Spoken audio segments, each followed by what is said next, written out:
我们先敬礼，传承祖师。Let's pay homage to the lineage gurus. 了明和尚。Homage to the Venerable Monk Liao-Ming. 萨迦正空上师。Homage to Master Sakya Zheng-Kong. 16世大宝法王卡玛巴。Homage to His Holiness the 16th Karmapa. 图登达尔吉上师。And homage to Master Tupten Dorji. 坛城三宝。Homage to the three jewels of the 今 altar. 天同修的本尊。Homage to the main deity of the group practice tonight, the Medicine Buddha by Sayaguru of the Lapis Lazuli realm. In the east, Sumo, Tantan Gacho, Tutan City, all Dhamma masters, Dhamma educators, Dhamma teachers, Dhamma lecturers, Dhamma assistants, directors of temples and centers, and all disciples present here and over the internet.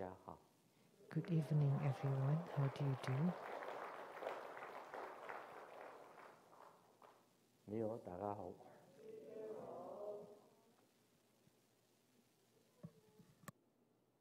愛してる。사랑해。오라미고。게게로모초。すごい。一番。気持ちいい。住民。やび。プリンプリン。こんばんは。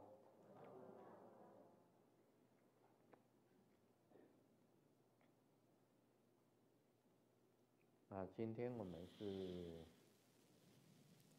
Today, 药师琉璃光如来 we had the group practice of Medicine Buddha. 那这一生当中啊，蒙这个 of the Eastern Lapis Lazuli realm. 药师琉璃光如来 This deity, the Medicine Tathagata, 很多 has helped tremendously.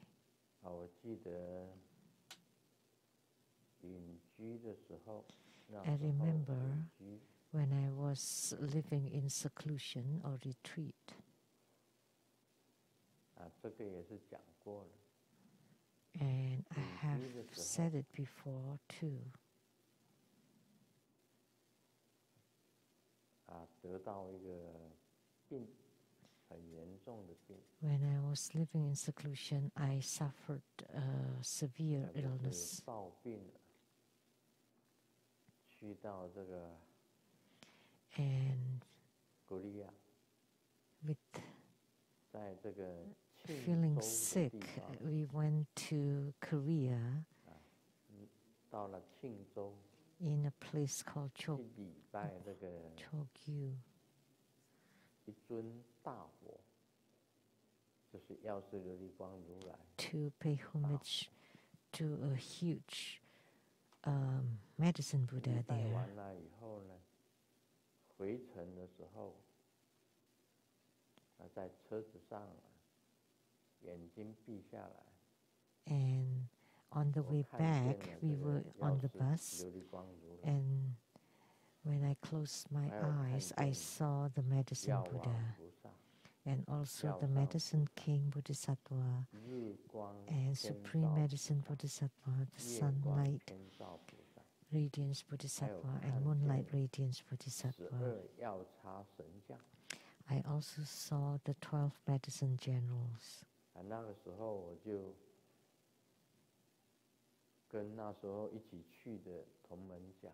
So at that time, I told the disciples that accompanied me there that I will recover from my illness then. 回到台湾以后呢， And upon returning to Taiwan, 就好了。 surely enough, I recovered. 所以药师琉璃光如来，我是亲眼的时候，亲眼 So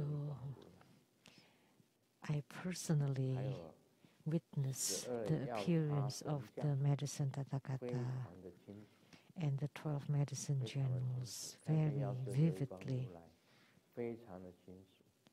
So that was a very vivid vision of the medicine Tathagata.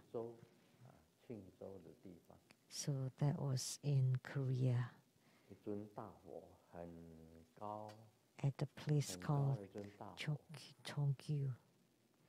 And there was a very tall, very huge medicine Buddha there. And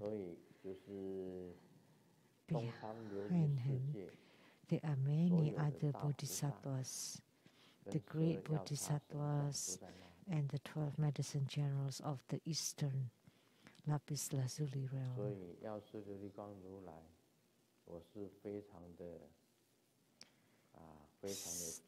Therefore, I highly respect medicine Tathagata.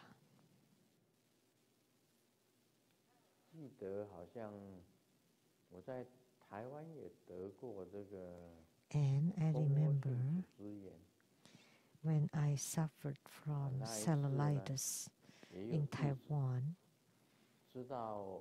at that time there was a disciple who knew that I had a very strong affinity with medicine Tathagata. She also went to the same place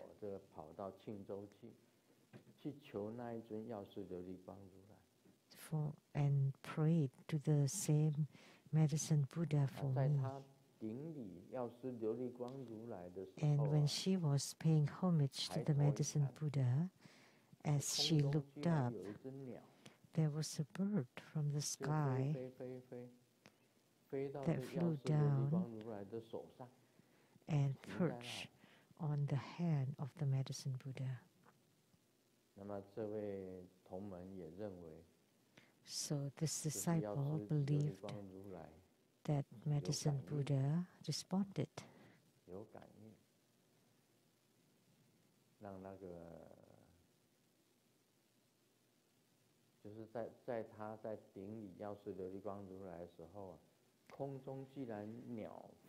So when she was paying homage to the medicine Buddha, there was a bird that flew down from the sky and perched at the hand of the medicine Buddha.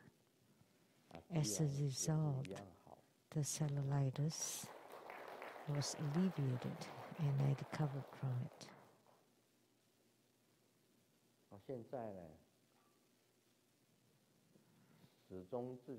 Now, I always feel seated here on the Dharma throne of the Seattle Lechang Temple. There must be a drowsy bug here. Every time I am seated here,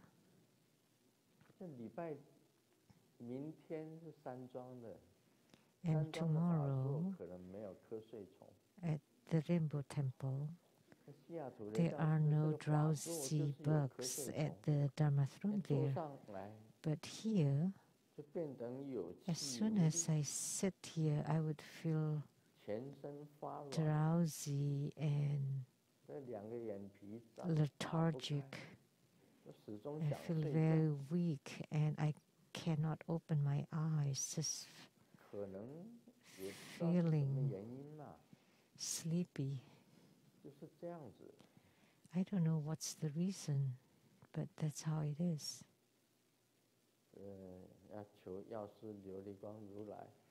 So I should pray to medicine Tathagata to radiate light and bless me, so that in the future I will not be sleepy and drowsy anymore seated here on this Dharma throne.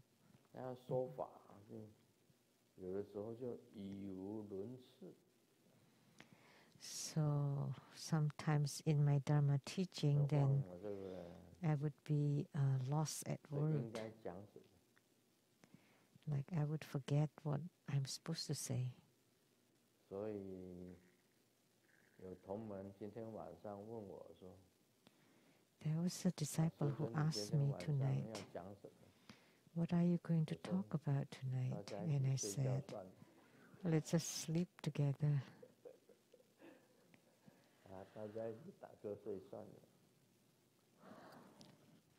Let's just drowse together. So drowsiness is also a kind of sickness. If you sleep too much, that's also a kind of sickness. So I hope that by practicing the Medicine Buddha Dharma practice today, that I would receive a response so that next Saturday I would be energetic and fully awake starting next Saturday. Not falling asleep again, please. Did you see me feeling sleepy? No? I was sitting upright. Did I nod my head? No? Well, that's not bad.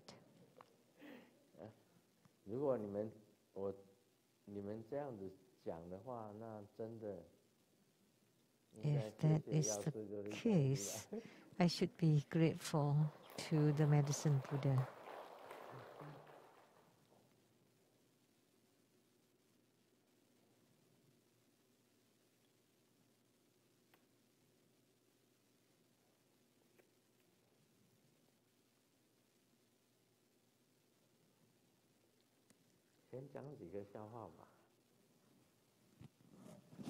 Let me share a few jokes first. Someone asked the Master,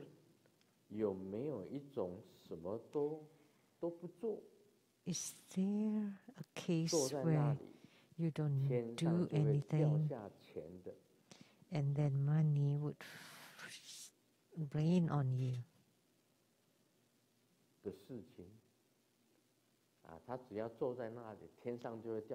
Just sitting there, money would fall from the sky.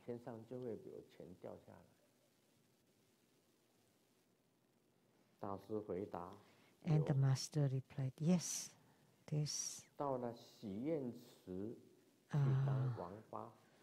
Oh, you become a turtle inside the, what's that called? The wish pond, you know, like when you throw coins to wish for something.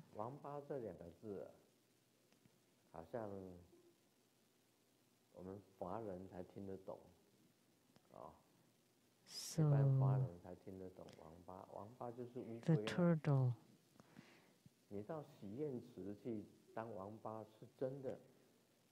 So if you become a turtle, just sit it there in the wishing ponds, right? Most people would go there and throw a coin to make a wish. And sure enough, you get money falling from the sky just being seated there. So that's an accurate answer.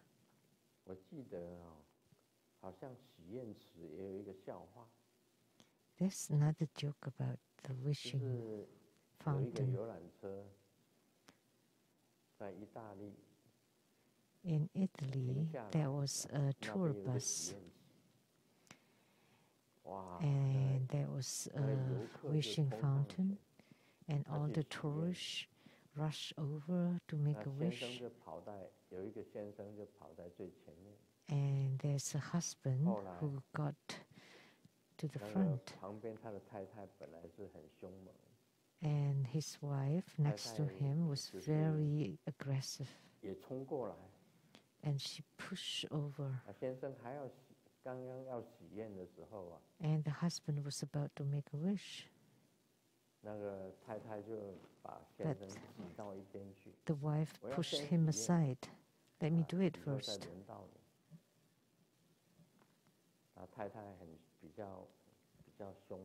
And the wife was quite aggressive, so she made the wish.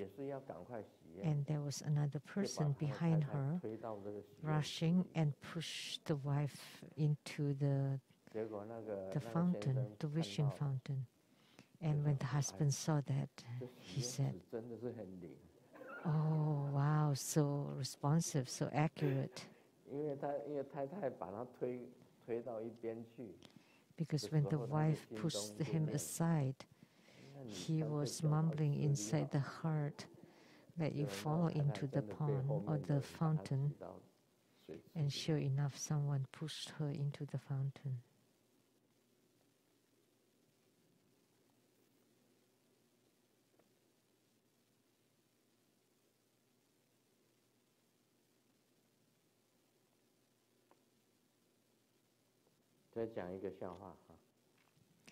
Let me share another joke.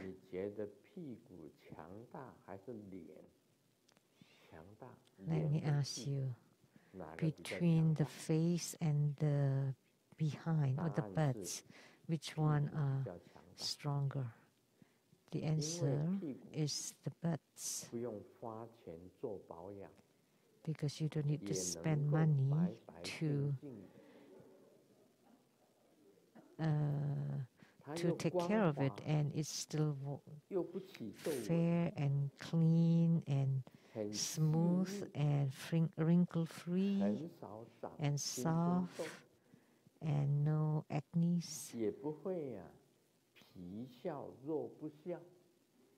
And it will not be the case where you have like a frozen smile.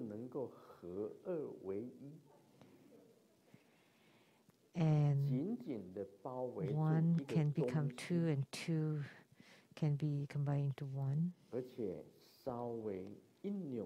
And tightly centered. And when you move it, it can make the passion rise. And very low key, always behind. The only flaw is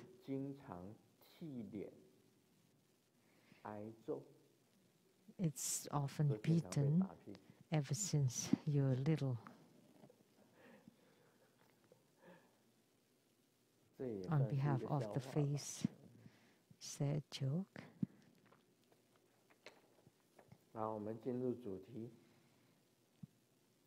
Okay. Now for the Q&A from Indonesia.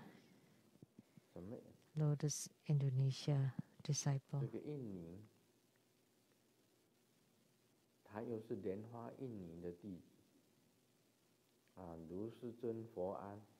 Okay, Master Lu, peace be with you. Wish you and Simo healthy and live a long life. I apologize for using a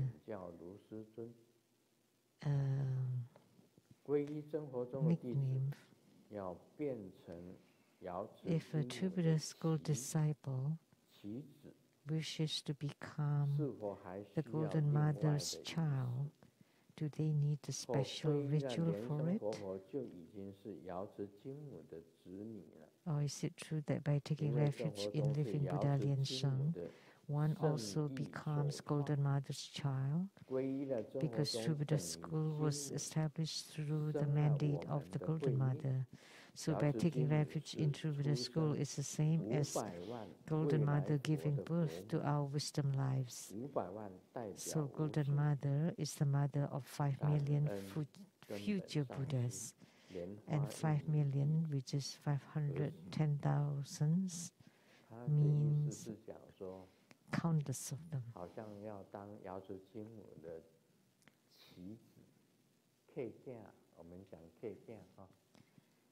So to become Golden Mother's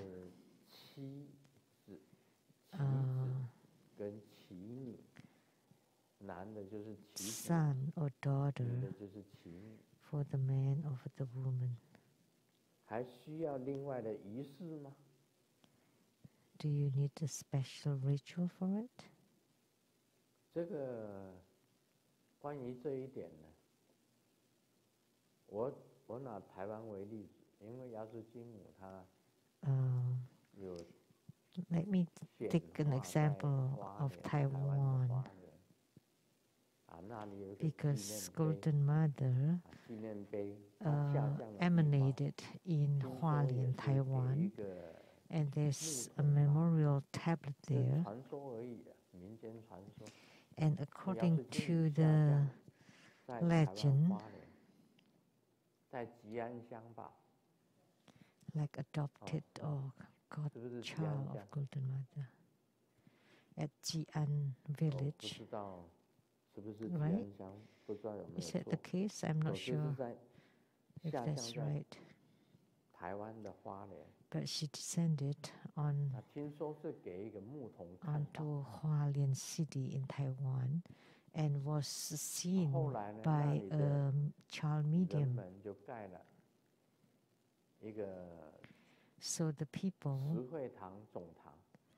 built the head center of the Tze temple with the Golden Mother as the main deity. And next to it, they also built the Seng An temple, who worship also the Empress Mother. So Golden Mother was divided into two.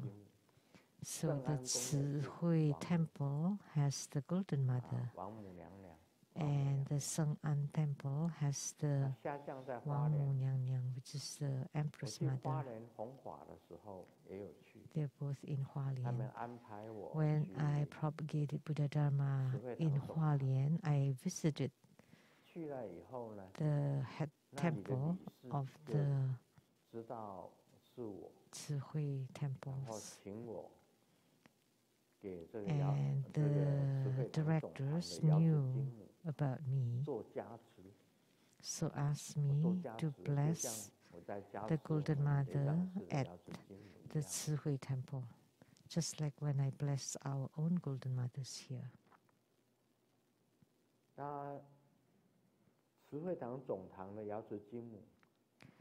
So the Golden Mother at the head temple of Tze temples was blessed by me. And then I also went to the Sibi chapter in Hualien because Jio-san from the Sibi chapter, she's also referred as Jio-go.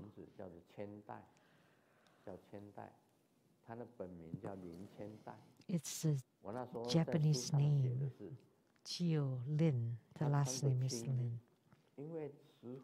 As I wrote in my books, she's wearing a dark green or dark blue robe. And everybody at the Tze temples wear those dark blue-green robes. And then the other temples wear yellow robes. So I also visited the Sibi chapter. So at the very beginning, my divine eye was opened by Golden Mother at the Jade Emperor Temple to let me know a lot of things, and that's why I founded Buddha School. So at that time, the Jio-san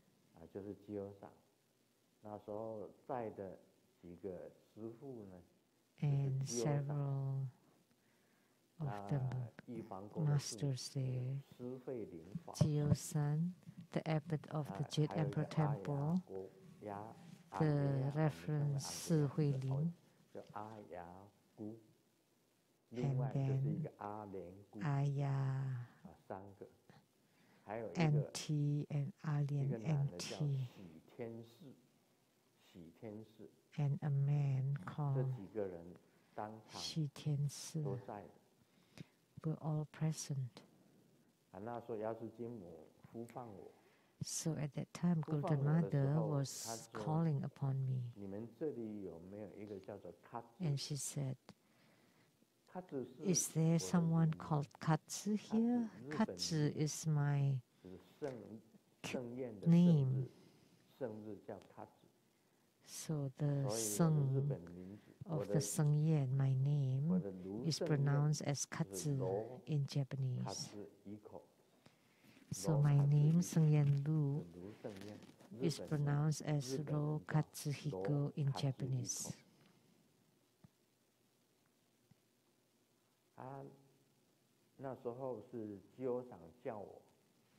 So Jio-san called me. "Is there anyone here by the name of Katze?"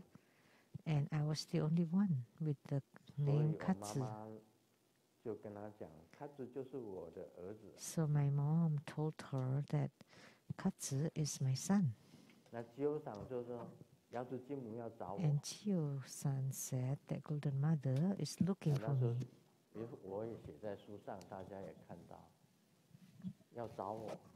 I have written it in my book. She's looking for me. For what? And she said, to spread Buddha Dharma.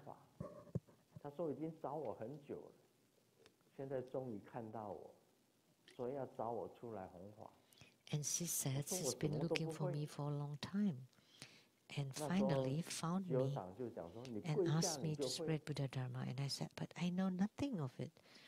And then Jio-san said, "Kneel down and you will know." So I did, right in front of the altar with my palms joined.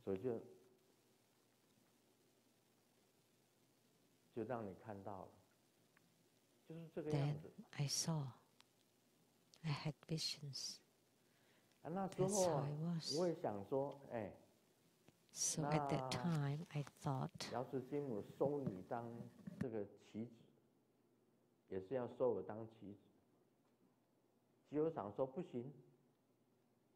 so I thought that I want to become a godson of Golden Mother. And Jio-san said, "No, because my mother was the goddaughter, so I cannot be the godson, so I can be the god-grandson."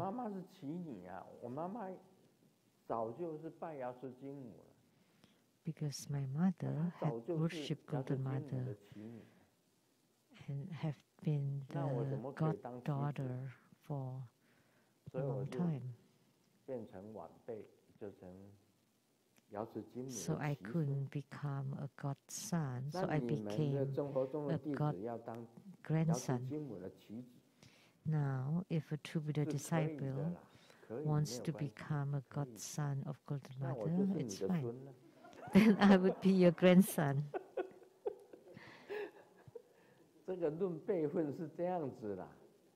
That's according to the seniority. Of course, there was first come, first serve, so I'm first, and you're later. Because my mother was the goddaughter, so of course I would be the god-grandson. So if a true Buddha school disciple wishes to become a Golden Mother's child, is there a special ritual for it? There isn't anything big deal. It's very simple. You just throw the moon blocks for divination, and if Golden Mother approves, we just one up and one down. That means yes, you have been accepted.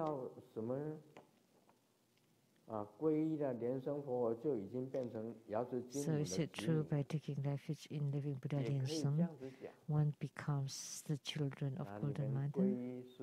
Yeah, you can say that too. If you take refuge in Grandmaster Lu, then you become the children of Golden Mother. Yeah. Or if you want to be specific, you can ask Golden Mother. If Golden Mother is willing to accept you as her godchildren, then you can throw the moon blocks to ask her. And if she doesn't give a yes, then you can keep asking tomorrow and the day after and the day after until you receive a yes. So it's actually a very simple matter. Actually, everybody,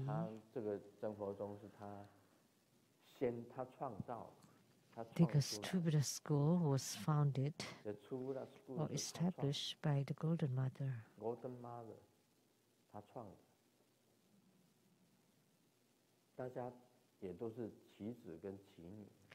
So everybody is the same as God child.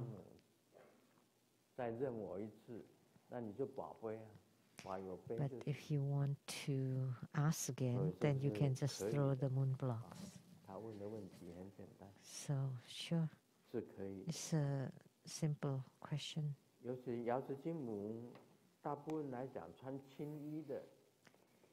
And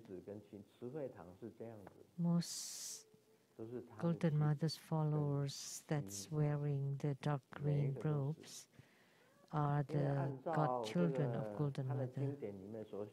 Because according to her sutra,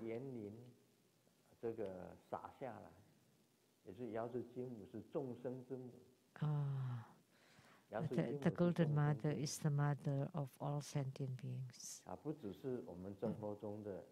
Not just our Trubhuda school, not just the mother of Trubhuda school, but we can say that she is the mother of all sentient beings, according to the sutra.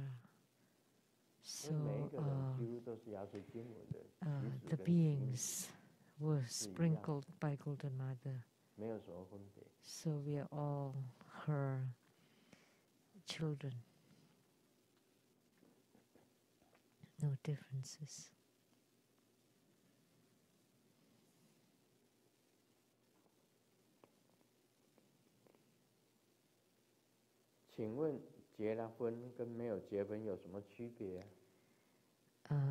What is the difference between after and before marriage? Before marriage, you sleep together. After marriage, you sleep separately.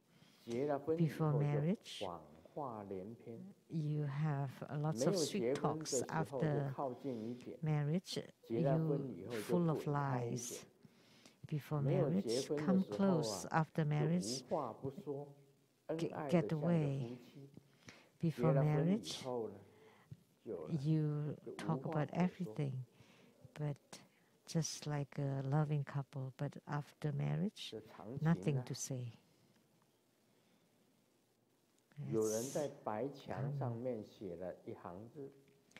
Someone wrote on the white wall. You cannot write on this wall.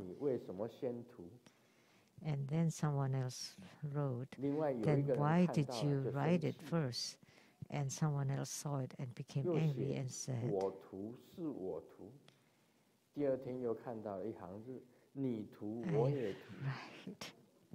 I read what I want. And then there's another line that says, well, since you do, I do it too. So,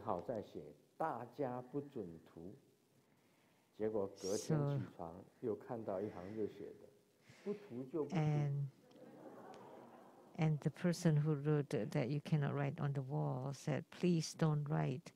And then there's another answer that said, okay, if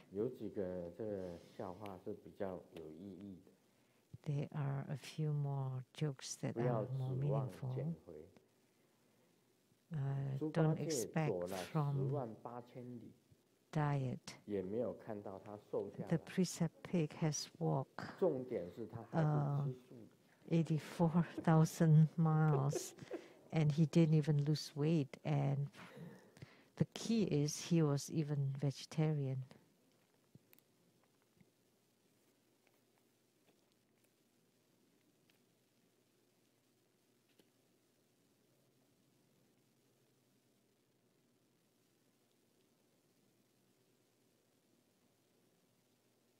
Ah, 这个笑话也要，这个不算是笑话，也都是蛮有意义。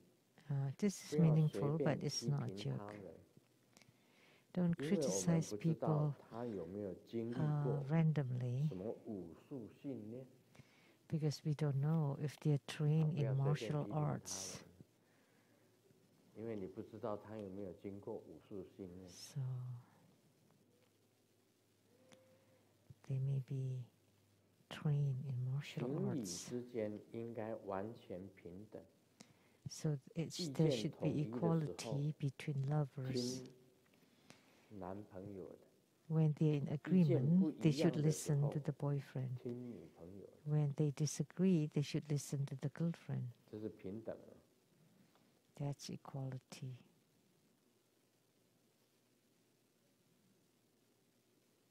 不要害怕别人怎么看你，因为 Don't 没 be 有人在 afraid 看 of 你。 what other people see you because nobody sees you. 真的，有的人就很介意自 Nobody's 己啊， looking at you. 别人对自己的感想怎么 You 样？ know, 其 some 实 people cares what other people think, but actually 没有一个人那么重要吧。 nobody is that important.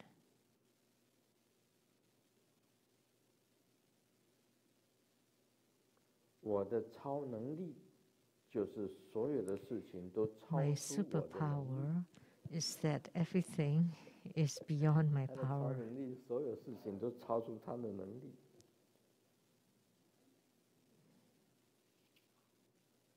感情这条路挺顺畅的，这一条路 The 上 love, 都没有人。 the path of my love is very smooth because there's no other people bothering.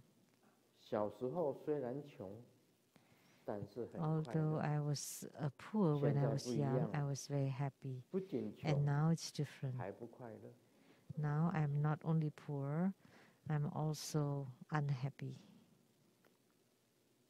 试着去了解那些你讨厌的人， Try to 你会发 understand 现 people you 真的 despise, 是 and 越 you 看 will 越讨厌。 discover that the more you find out, the more despicable they are.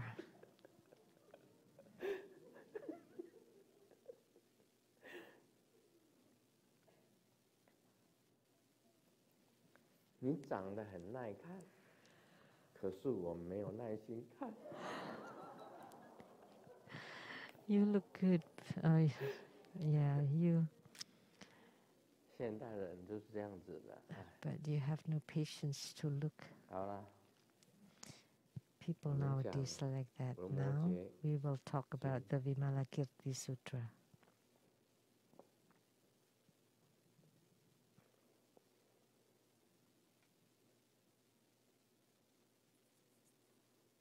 这个写的又超前了。我上回谈到 What's written 心 here 常 is 安 quite 住， progressive. 无碍解脱。今 The 天要 last 讲 time I was talking 念 about 定总 their 持， minds were in a constant state of unhindered 他把字 liberation. 盖掉了， And 辩 now 才不断。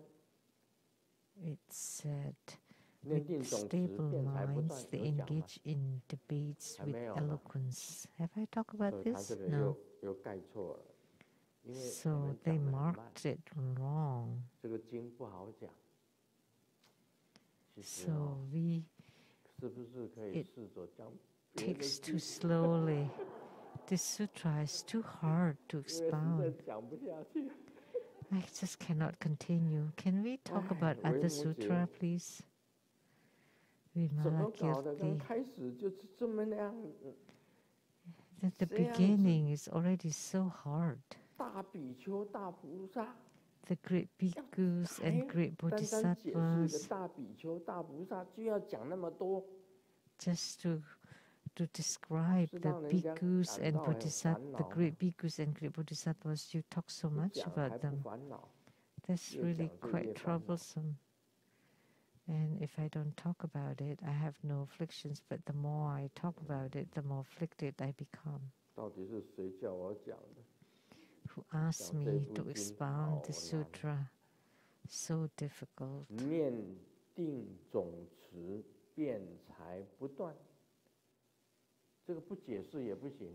Stable minds.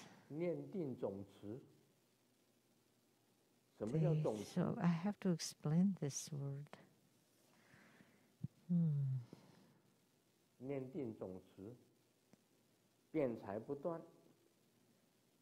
So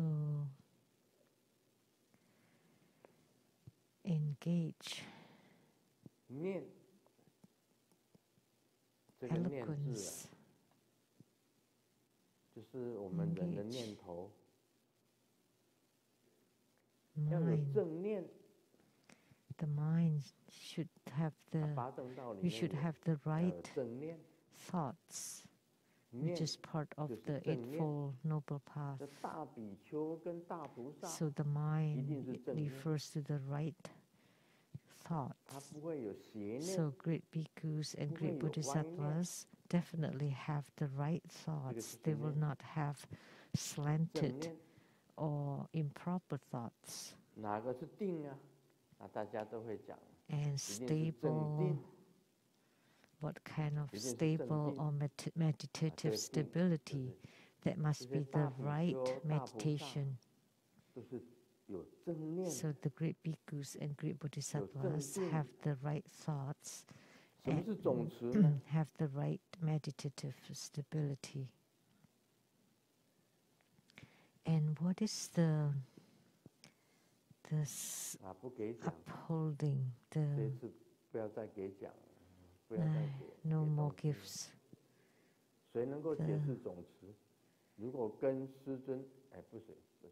Overall,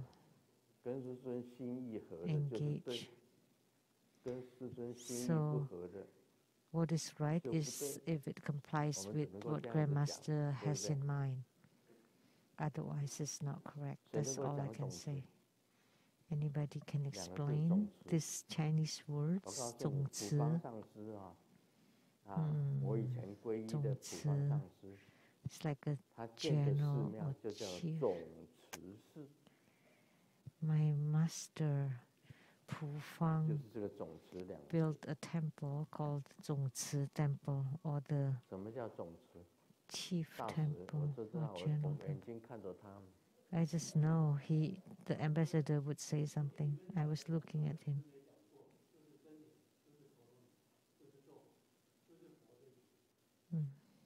That's mantra, Dharani.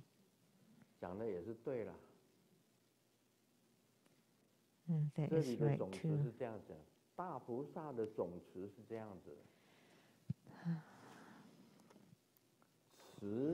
But the total hold of the great bodhisattvas is to increase the upholding of goodness and to stop any upholding of evil.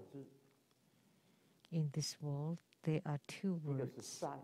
One is good, one is bad. One is good, one is bad.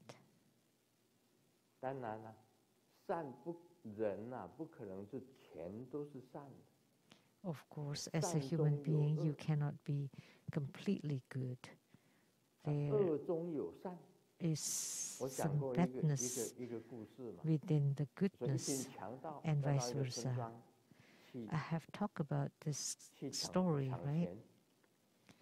That a robber, a bandit, was entering a village to rob some money.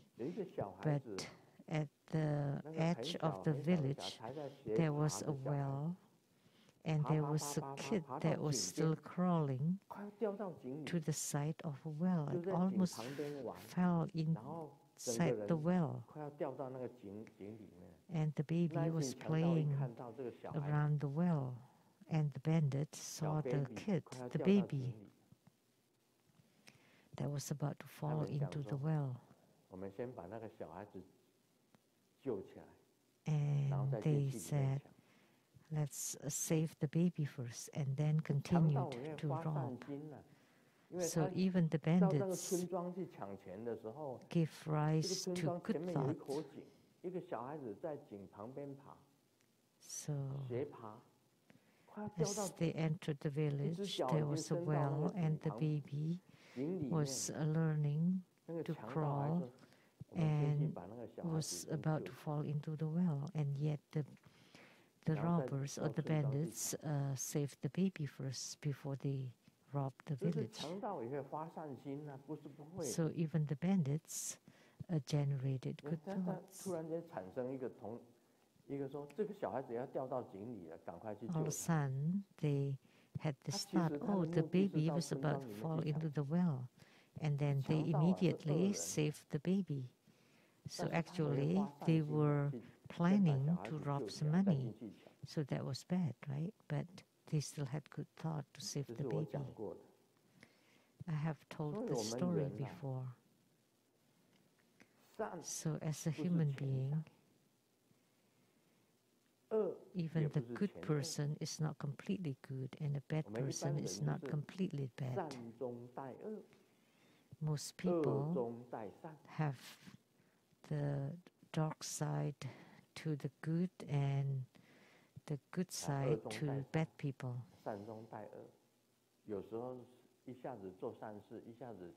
And sometimes they do good deeds, and sometimes they do bad things. Back and forth, changing, ever changing.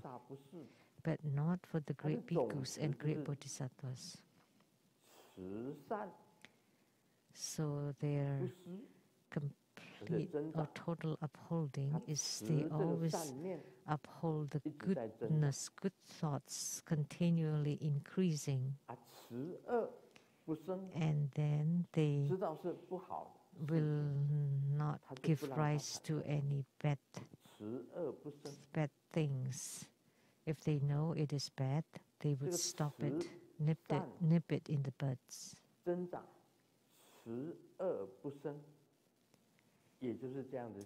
So that's how I would explain this engagement or upholding. So the great bhikkhus and great bodhisattvas, according to the concept of the Buddha, is always do good, never do evil.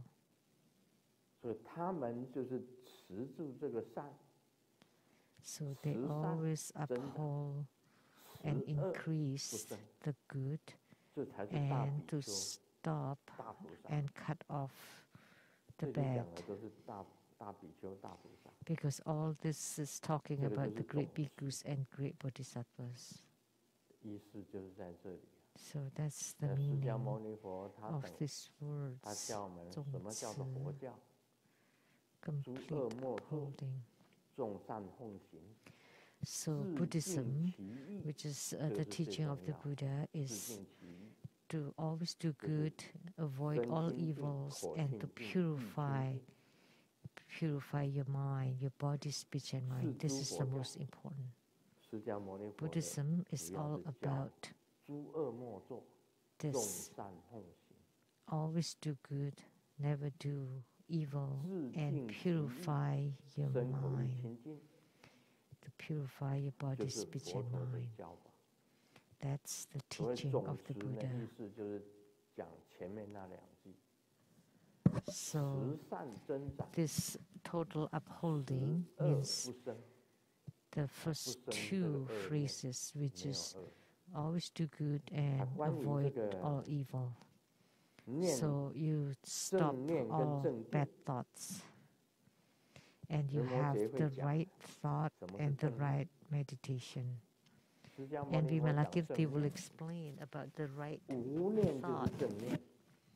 And Sakyamuni Buddha, when talking about the right thought, is talking about the no thought.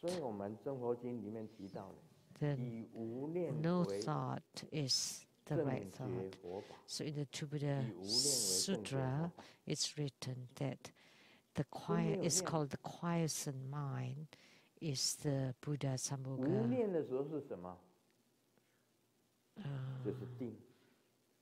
The Buddha treasure. The true Buddha treasure is the state of no thoughts. So the right meditation, the right thought and the right meditation, when you have no mind, then you are in meditation.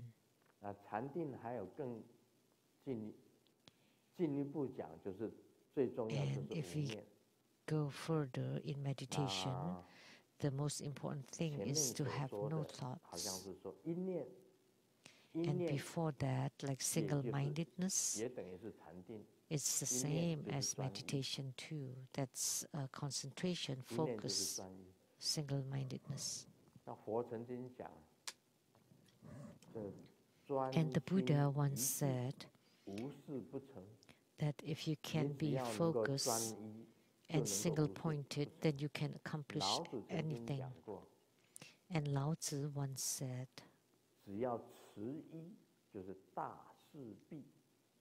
so by maintaining the one,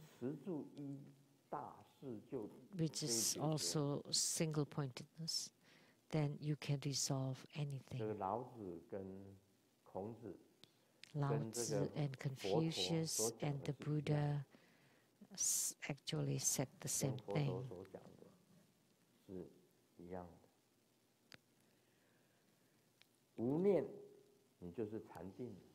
They say the same thing. So no thought is the right thought, and that's meditation.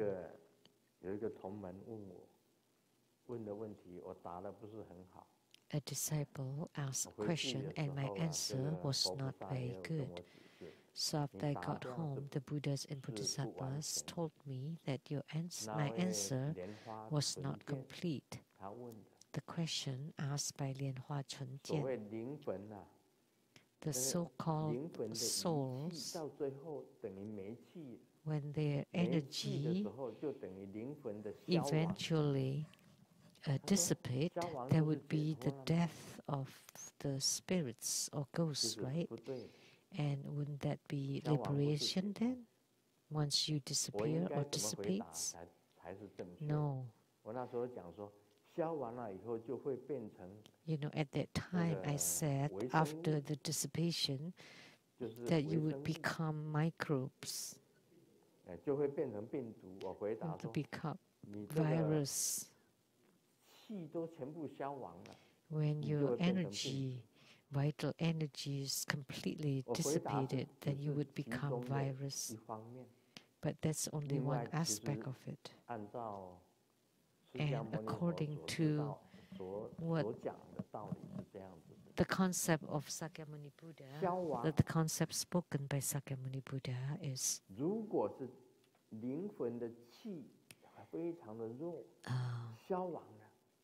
if the vital energy of the souls became extremely weak and dissipating, according to the Buddha, they would become microorganisms. It's written in the legend of the gods, 归零性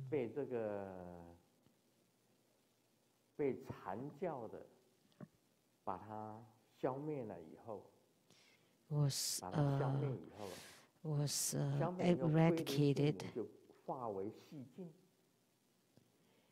Was eradicated, and then he became a virus who became harmful to human beings. That's according to legend of the gods. So at that time, Golden Mother sent Padma Kumara, and she gave him a bag to carry to collect all the microbes, the virus. So the lotus youth descended upon the world, and he threw the bag, and the bag became really huge and envelope or cover all the virus. And then he returns to the Sukhavati and to return to Amitabha Buddha,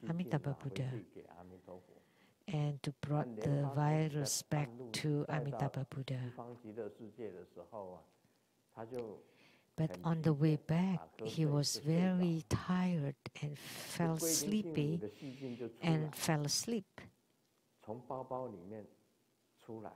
So the virus of the Guilin Simu disappeared.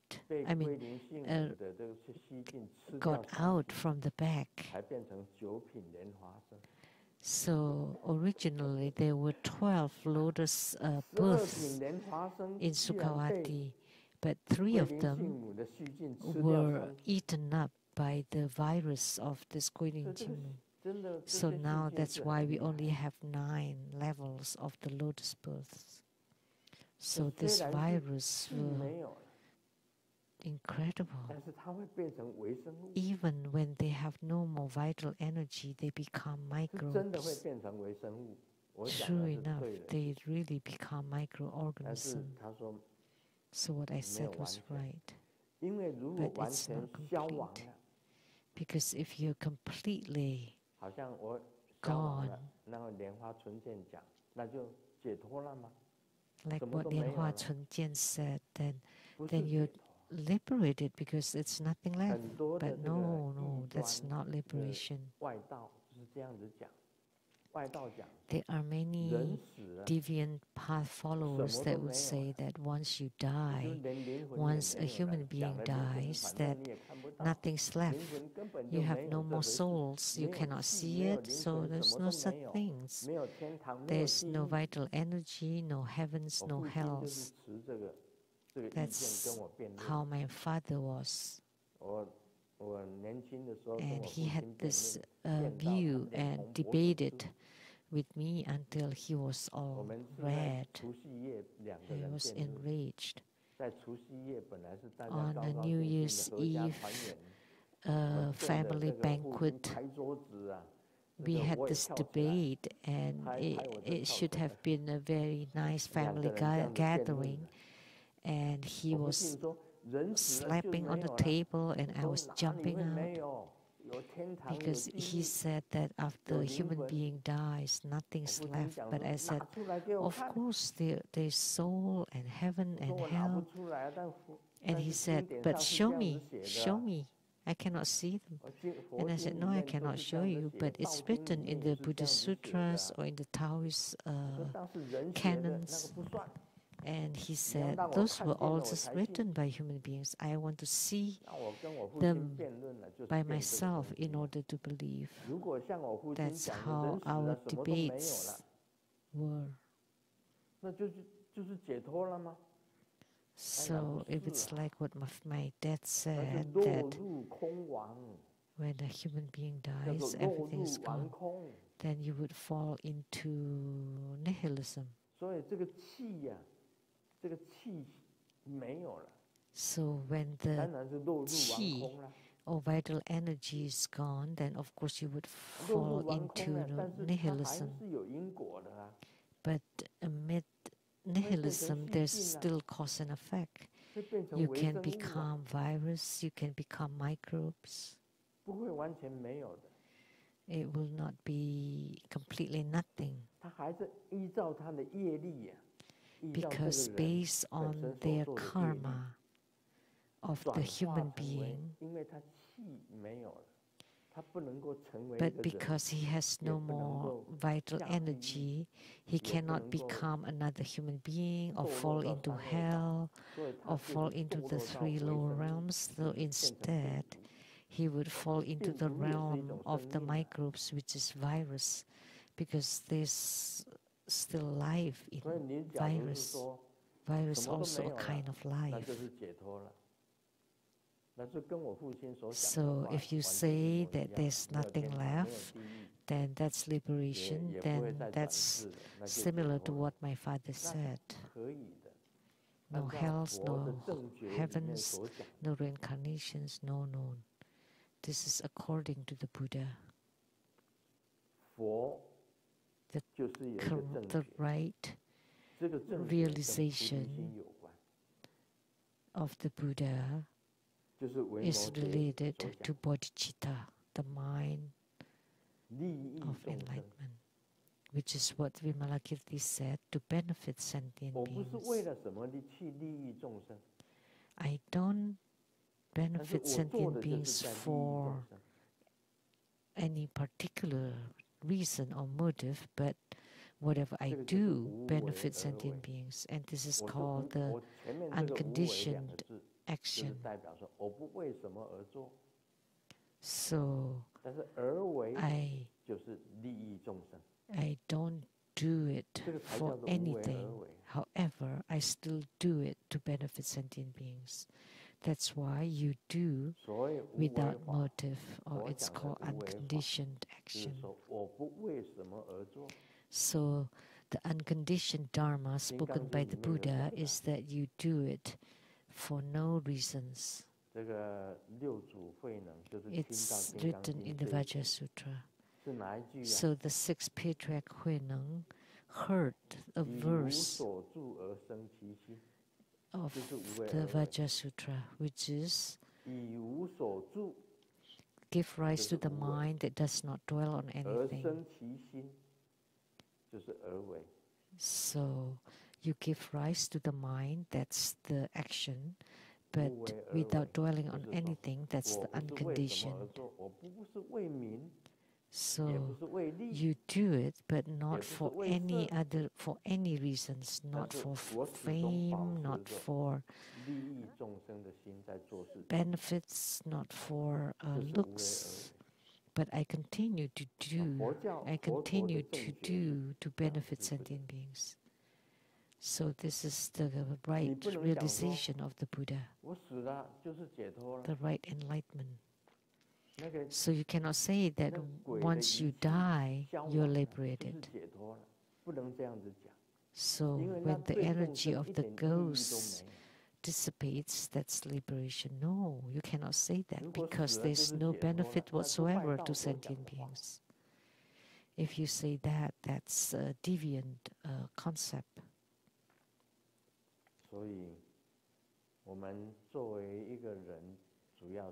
Therefore, as a human being, you have a bodhicitta, but you perform the bodhicitta not for any reasons. And because you give rise to the mind of bodhicitta, you are a bodhisattva, you are a Buddha, or you are the great bhikkhu, and that you can go to the 4 sagely realms. That's the reason.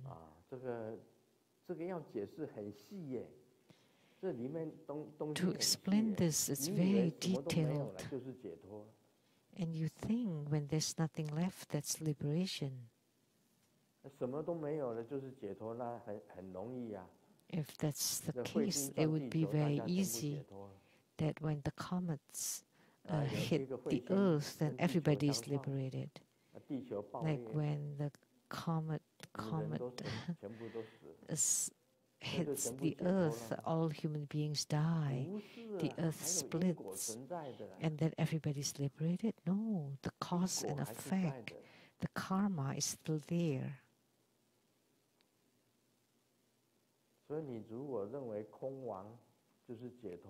So if you think that complete disappearance is liberation, that means there's no cause and effect. If you say that there's nothing left after a human dies, then that means there's no cause and effect. There's then no need to talk about karma. But karma is inconceivable. So this Vimalakirti Sutra, what Vimalakirti was speaking on, was very difficult to explain. There's that inconceivable liberation of the Vimalakirti, the inconceivable Sutra of liberation.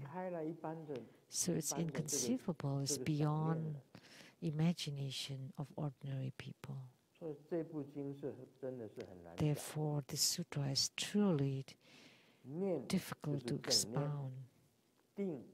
Mind is the right mind or the right thought, and stability or meditative stability is the right meditation, and the total upholding is that to uphold and increase good and to stop the bad. Now you're clear after I explained it.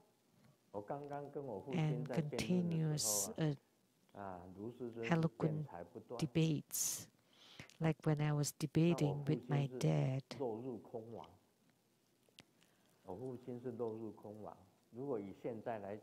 My dad fell into nihilism. My dad then said that after a human dies, everything is gone. But that's not liberation, because karma, cause and effect, still exist. Your souls will either go to the 3 upper realms or 3 lower realms. You would still be reincarnated in the transmigration realm, 6 realms, in order to escape the rebirth cycle that you have to do unconditionally. Only then you can become a Sravaka, a Pratyeka Buddha, an Arhat, a Bodhisattva, and lastly, a Buddha.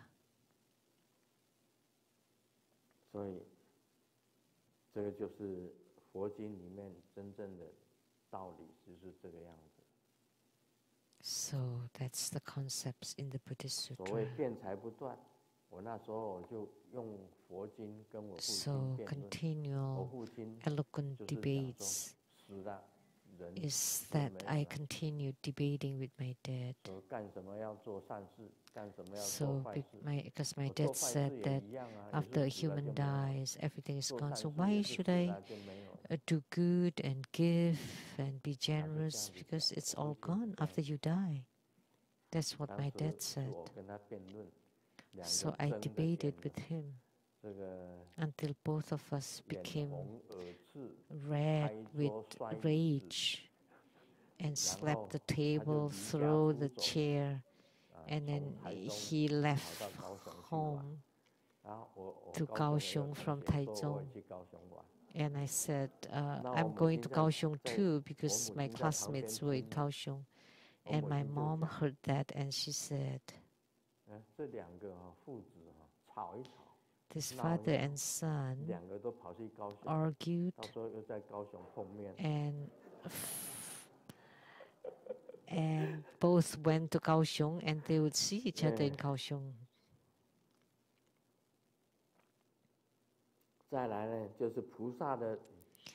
And next is the 6 perfections of bodhisattvas: generosity, moral precepts, endurance, diligence, meditative stability, and wisdom.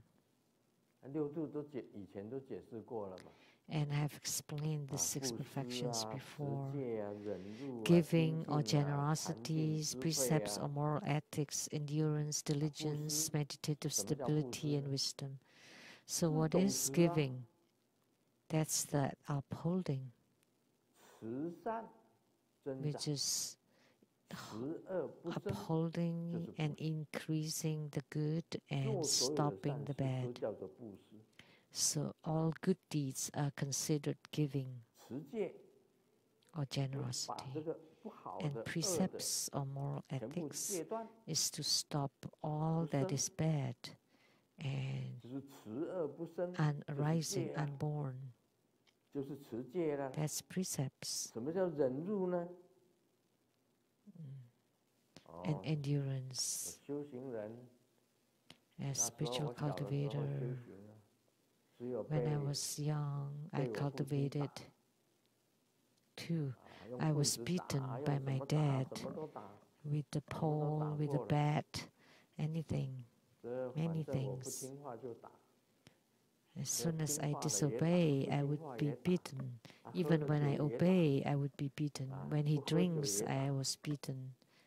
And when he didn't drink, he also beat me. When I have good report cards or bad report cards, he still beat me. But I endured.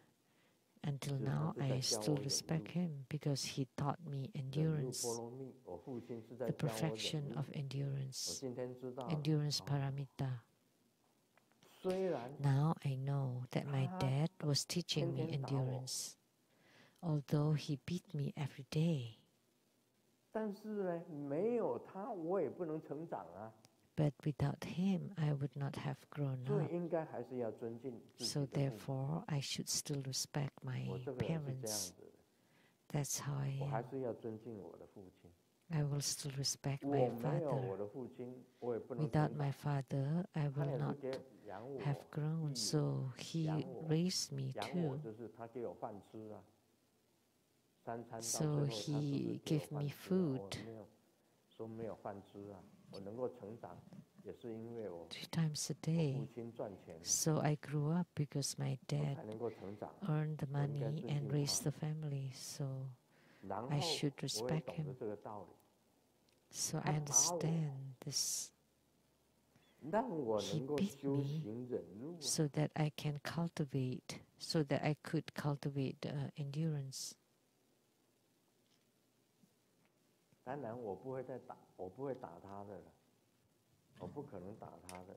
Of course, it's impossible for me to beat him. And I cultivate spiritual until now. I thought of this.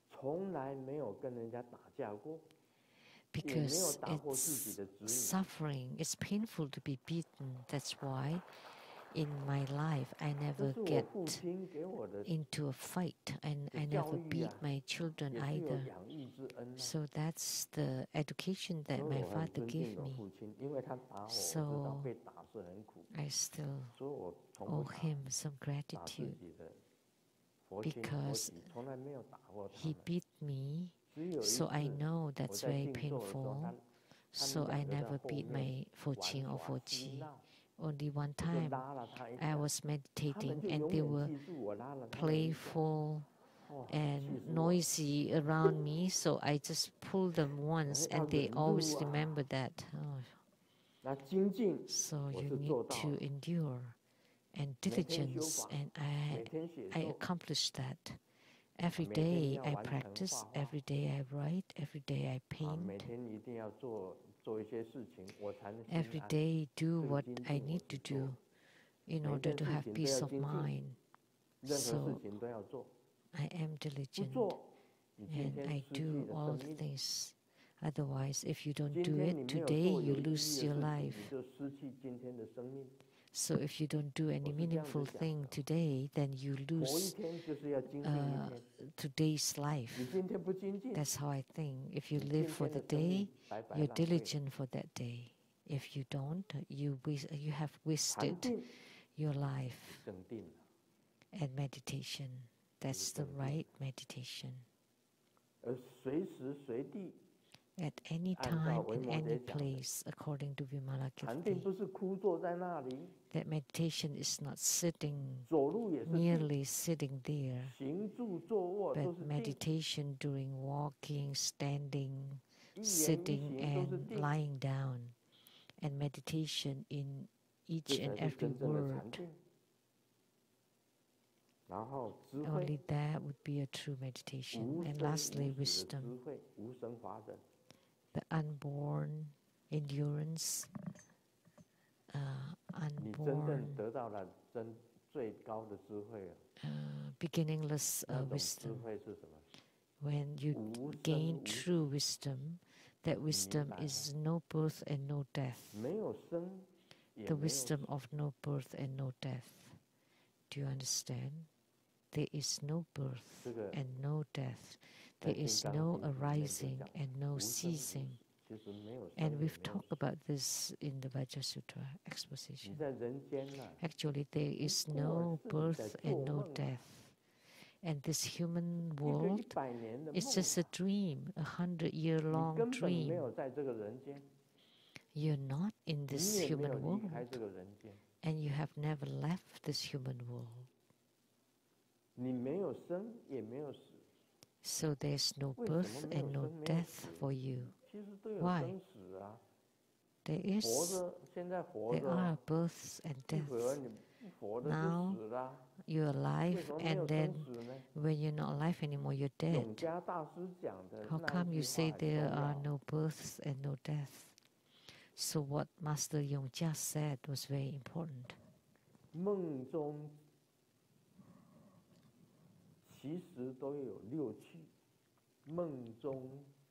Actually, there are 6 rounds in the dreams. It's clear that there are the 6 rounds in the dreams, but once awakened, everything is empty and gone. When you awaken, nothing. So that's the enlightenment song of Master Yongjia. Only that is called the great wisdom. So that's what is the great wisdom? It's the wisdom of the Buddha, of the Tathagata. And Tathagata means seemingly come to this world and seemingly go. So it seems that Tathagata seems to come, but actually he does not come. And seemingly goes, but actually he does not go. That's why I wrote that book. It's like the dream and like the illusion. So it talks about this wisdom. The Vajra Sutra wrote that it's like a dream, an illusion, a shadow, a shadow, a bubble. So that is a human life. So read the book carefully. That's wisdom. Okay, that's all for today.